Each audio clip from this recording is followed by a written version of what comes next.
Olá a todos! De tempos em tempos, vemos notícias na TV vindas do Congresso Nacional, do Supremo Tribunal Federal e do Palácio do Planalto.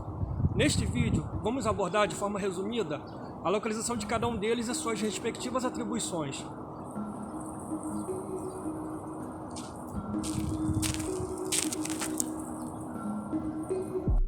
O Brasil é uma república federativa formada pela união indissolúvel dos estados, dos municípios e do Distrito Federal. São poderes da União, independentes e harmônicos entre si, o Legislativo, o Executivo e o Judiciário. A Praça dos Três Poderes abriga as sedes dos três poderes do Estado. Palácio do Planalto, Poder Executivo. Congresso Nacional, composto por duas casas, Senado Federal e a Câmara dos Deputados, Poder Legislativo. E o prédio do Supremo Tribunal Federal, Poder Judiciário. O Palácio do Planalto é a sede do Poder Executivo e é onde está situado o gabinete do Presidente da República. O prédio também abriga a Casa Civil, a Secretaria-Geral e o Gabinete de Segurança Institucional da Presidência da República. Primeiro andar. O primeiro andar é composto pela área principal de recepção, controle de acesso e segurança, o hall de entrada e o comitê da imprensa. O grande hall de entrada é utilizado frequentemente para exposições temporárias sobre temas relacionados aos programas do governo federal. Também está localizado no primeiro andar a Galeria Presidencial, que abriga os retratos oficiais dos ex-presidentes do Brasil. O segundo andar abriga os salões leste, nobre e oeste, bem como a sala de reunião suprema e a secretaria da imprensa. O salão leste é onde o presidente assina decretos e outras peças de legislação geralmente correlacionadas a tópicos nacionais. O salão nobre é o maior do palácio. Ele é usado para grandes cerimônias com capacidade para 1000 convidados. O salão oeste foi projetado para eventos de médio porte com capacidade para acomodar de 300 a 500 pessoas. Devido ao seu tamanho amplo e altura generosa do teto, é usado principalmente para eventos baseados em temas internacionais. Um grande painel criado por Roberto Burle Marx decora a área. A Sala de Reunião Suprema foi construída em 1990 e é normalmente usada para reuniões ministeriais, governamentais e presidenciais. O terceiro andar abriga o gabinete presidencial e os escritórios de sua equipe sênior. Abriga também o mezanino, uma grande área composta por sala de espera e há uma área de circulação entre o salão nobre, o gabinete presidencial e os escritórios dos conselheiros superiores. O escritório do presidente consiste em 3 ambientes separados, 2 pontos: escritório, sala de reunião e quarto de convidado. A sala de reuniões é usada para reuniões privadas entre o presidente e membros de sua equipe direta. O quarto de hóspedes é usado para reuniões informais entre o presidente e o chefe de Estado e de governo estrangeiros. Quarto andar. O quarto andar contém uma grande sala de estar e os escritórios de altos funcionários do governo, incluindo a Casa Civil e o Gabinete de Segurança Institucional da Presidência da República. A área do salão foi criada durante a restauração de 2010 e está decorada com mobiliário brasileiro modernista da década de 1960. O Palácio do Congresso Nacional é o edifício construído para abrigar o Congresso Nacional do Brasil, inaugurado em 1960. Foi concebido pelo arquiteto Oscar Niemeyer com projeto estrutural do engenheiro Joaquim Cardoso. É um dos 3 edifícios monumentais que definem a Praça dos Três Poderes, sendo os demais o Palácio do Planalto e o Supremo Tribunal Federal, também de autoria de Niemeyer e Cardoso. É considerado como o maior símbolo da capital do Brasil, além de referido frequentemente como ícone do próprio país no exterior. Prédio principal. O prédio principal é composto de 3 pavimentos: semi-enterrado, térreo e esplanada. Estruturalmente, é formado por pilares elípticos de concreto armado, espaçados numa malha de 10 por 15 metros. O prédio é revestido externamente por mármore branco. Os plenários são 2 volumes independentes estruturalmente. O plenário da Câmara dos Deputados, oficialmente chamado Plenário Ulisses Guimarães, tem 396 assentos, menos do que o número de deputados federais. Sobre ele, há uma galeria para acesso dos visitantes. Já o plenário do Senado tem 81 assentos, o mesmo número de senadores. O Senado ainda tem um plenarinho, que conta com móveis dos prédios cariocas do Senado que foram enviados para Brasília. A parte superior à esplanada onde estão assentadas as cúpulas deveriam ser uma praça aberta, mas normalmente estão fechadas por questões de segurança. Salões.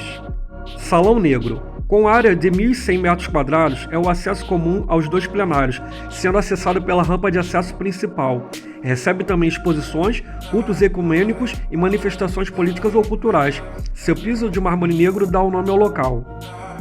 Salão Branco ou Chapelaria. Entrada de trabalho do Senado que permaneceu com o apelido mesmo após o desuso dos chapéus. Assim como o Salão Negro, seu nome vem do piso de mármore, que aqui é branco. Salões Nobres. São um para cada casa. São locais onde os presidentes da Câmara e do Senado recepcionam chefes de Estado ou de governo que estejam visitando o prédio. Salão Verde. Com cerca de 2.000 metros quadrados, é voltado para a Câmara dos Deputados e é onde os jornalistas costumam entrevistar os parlamentares. Permite acessar o plenário Ulisses Guimarães e o gabinete do presidente da Câmara. Tem um jardim interno e exposições de maquetes do prédio, obras de artistas plásticos e a galeria de presidentes da Câmara. Seu piso fica sob um tapete verde, de onde vem o nome do salão. Salão Azul, equivalente do Senado para o Salão Verde, sendo também o local onde a imprensa aborda os senadores e também dando acesso ao plenário e ao gabinete do presidente do Senado.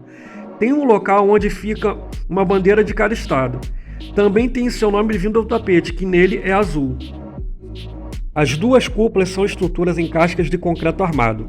Poeticamente, as cúpulas que compõem a marca registrada do edifício não estão posicionadas de tal forma por acaso.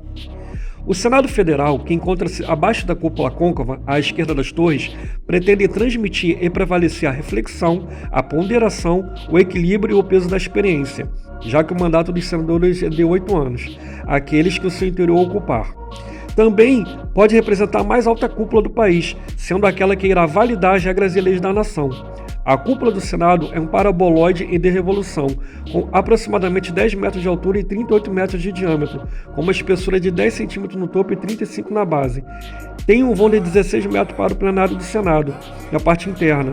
Atos Bocão adicionou um forro com 135 mil placas metálicas. Já a cúpula convexa, em forma de prato, virado para cima à direita das torres, localizada acima da Câmara dos Deputados, é maior e mais aberto. Simbolicamente, seu vértice vasto está aberto a todas as ideias, ideologias, tendências, anseios e opiniões que compõem o povo brasileiro, representados no interior do edifício pelos deputados. Estruturalmente, ela já foi muito mais desafiadora para Joaquim Cardoso, tendo os mesmos 10 metros de altura da cúpula do Senado, mas com 62 metros de diâmetro. É um elipsóide da Revolução e seu vão para a Câmara de 22 metros torna a estrutura apenas pousada nas bordas do vão. Para vencer o desafio, o teto da cúpula convexa foi feito em uma casca esférica rebaixada.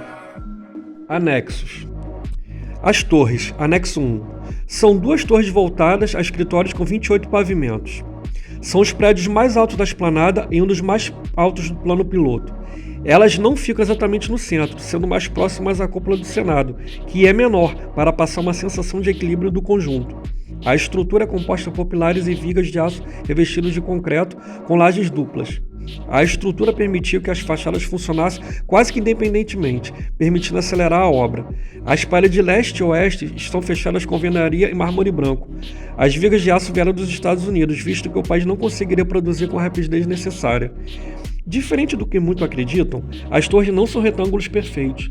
As fachadas voltadas uma para a outra são formadas com duas faces diagonais e discretas, a ponto de quase parecerem que são uma face só. Cada torre ficou com uma das casas, que a chamam de anexo 1 da Câmara e anexo 1 do Senado. Ambas as casas contam com outros prédios anexos do outro lado do eixo monumental para gabinetes de deputados e senadores, comissões e outros. Anexo 2, 3 e 4 da Câmara e Anexo 2 do Senado. A Câmara tem 3 prédios anexos à parte do prédio original e o Senado mais um, todos conectados ao prédio principal por corredores, esteiras e escadas rolantes. Pela Câmara, o Anexo 2 abriga as comissões permanentes. O Anexo 3 tem alguns gabinetes dos deputados, a consultoria legislativa e o departamento médico, e o Anexo 4 foi onde ficou a maior parte dos gabinetes dos deputados federais. O único anexo do Senado é chamado também de Anexo 2 e é ligado por um corredor com uma exposição permanente da história da casa desde o Império. Ficam no Anexo 2 os gabinetes dos senadores, a biblioteca e a livraria do Senado. O poder judiciário é exercido pelos juízes e possui a capacidade e a prerrogativa de julgar de acordo com as regras institucionais e leis criadas pelo poder legislativo. A principal função do Poder Judiciário é defender os direitos de cada cidadão, promovendo a justiça e resolvendo os prováveis conflitos que possam surgir na sociedade, através de investigação, apuração, julgamento e punição. Supremo Tribunal Federal. Composição: 11 ministros. Nomeação pelo Presidente da República, com confirmação pelo Senado. Mandato até completar 75 anos de idade. Jurisdição: território nacional. O Superior Tribunal da Justiça, STJ, é um dos órgãos máximos do Poder Judiciário do Brasil. Descreve como sua missão zelar pela uniformidade de interpretações da legislação federal brasileira. O STJ foi criado pela Constituição Federal de 1988 e é também chamado de Tribunal da Cidadania, por sua origem na Constituição Cidadã. É composto por 33 ministros. Eles são escolhidos e nomeados pelo Presidente da República a partir de lista tríplice formulada pelo próprio Tribunal. O indicado passa por uma sabatina do Senado Federal antes da nomeação. A Constituição prevê que os ministros têm origem diversificada. 1/3 deve ser escolhido entre os desembargadores federais, 1/3 entre desembargadores de justiça e, por fim, 1/3 entre advogados e membros do Ministério Público. Superior Tribunal Militar. Competência: processar e julgar crimes militares definidos em lei a fim de contribuir para a promoção da justiça. É composto de 15 ministros vitalícios nomeados pelo Presidente da República após a aprovação do Senado Federal. Dos 15 integrantes, 3 são escolhidos dentre oficiais da Marinha, 4 oficiais do Exército, 3 oficiais da Aeronáutica, todos da ativa e do posto mais elevado da carreira, e 5 civis. Tribunal Superior do Trabalho. Consiste na instância máxima da Justiça do Trabalho, ramo especializado da Justiça Federal incumbido de todos os processos trabalhistas no país, a qual organiza-se em Tribunais Regionais do Trabalho, TRT, que por sua vez coordena as varas do trabalho. O tribunal está composto por 27 magistrados, intitulados ministros, todos nomeados pelo Presidente da República mediante aprovação do Senado Federal. Todos devem ser brasileiros entre 35 e 65 anos de idade e cumprir os demais requisitos da legislação para investidura em cargos públicos. Os cargos de direção do tribunal são o de presidente, vice-presidente e corregedor-geral. O mandato dos ministros tem duração indeterminada, sendo limitado apenas pela aposentadoria compulsória ao atingir os 70 anos de idade. O Tribunal Superior Eleitoral, TSE, é a instância jurídica máxima da Justiça Eleitoral brasileira, tendo jurisdição nacional. As demais instâncias são representadas nos momentos de eleição pelos Tribunais Regionais Eleitorais, TRE, juízes eleitorais e juntas eleitorais espalhadas pelo Brasil. O TSE exerce a ação conjunta com os TREs, que são responsáveis diretos pela administração do processo eleitoral nos estados e nos municípios. O TSE é composto de 7 ministros, mandato de 2 anos com possibilidade de uma recondução de mais 2 anos.